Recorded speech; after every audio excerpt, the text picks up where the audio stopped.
আবারও 4 দিনের রিমান্ডে সাময়িক বরখাস্ত হওয়া ঢাকা জেলার এডিশনাল এসপি আব্দুল্লাহ হিল কাফি সাভার থানার একটি হত্যা মামলায় আদালত তার রিমান্ড মঞ্জুর করেন। এদিকে খিলগাঁও থানায় দায়েরকৃত ছাত্রদল নেতা জনি হত্যা মামলায় পুলিশের সাবেক আইজিপি চৌধুরী আব্দুল্লাহ মামুন, জাসদ সভাপতি ইনু, ওয়ার্কার্স পার্টির সভাপতি মেনন ও সাবেক আইসিটি প্রতিমন্ত্রী পলককে গ্রেপ্তার দেখানো হয়। একই মামলায় আদালতে তোলা হবে রাতে গ্রেপ্তার হওয়া ডিএমপির সাবেক কমিশনার আসাদুজ্জামান মিয়াকে। আরও জানাচ্ছেন মাজহুল হক মুহাজির।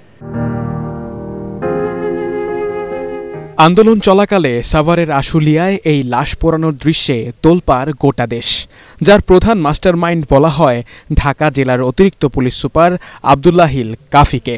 এর আগে হাজারীবাগ থানার একটি মামলায় 8 দিনের রিমান্ডেও ছিলেন তিনি। ওই মামলার রিমান্ড শেষে তাকে আদালতে তোলা হয়। এ সময় আশুলিয়ার ঘটনায় একটি হত্যা মামলায় তাকে গ্রেফতার দেখিয়ে রিমান্ড চায় পুলিশ। আদালত তার 4 দিনের রিমান্ড মঞ্জুর করেন। এই আব্দুল্লাহ হিল কাফি, যেখানে ভিডিও ফুটেজে স্পষ্ট দেখা যাচ্ছে যে এখনও যে মানুষটা মৃত্যুশয্যায় ছিল তার এখনও একটু নড়াচড়া করছে, সেই মানুষটাকেও সে সুযোগ দেয়নি। নৃশংসভাবে হত্যাকাণ্ড চালিয়ে পেট্রোল দিয়ে তাদেরকে পুড়িয়ে দেওয়া হয়েছে।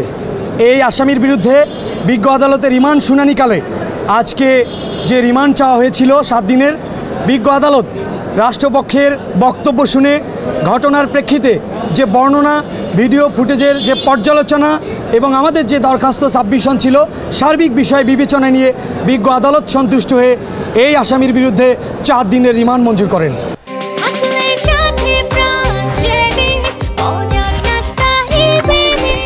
এদিকে একই দিনে রিমান্ড শেষে সাবেক আইজিপি চৌধুরী আব্দুল্লাহ আল মামুন, রাশেদ খান মেনন, ইনু ও পলককেও আদালতে হাজির করা হয়।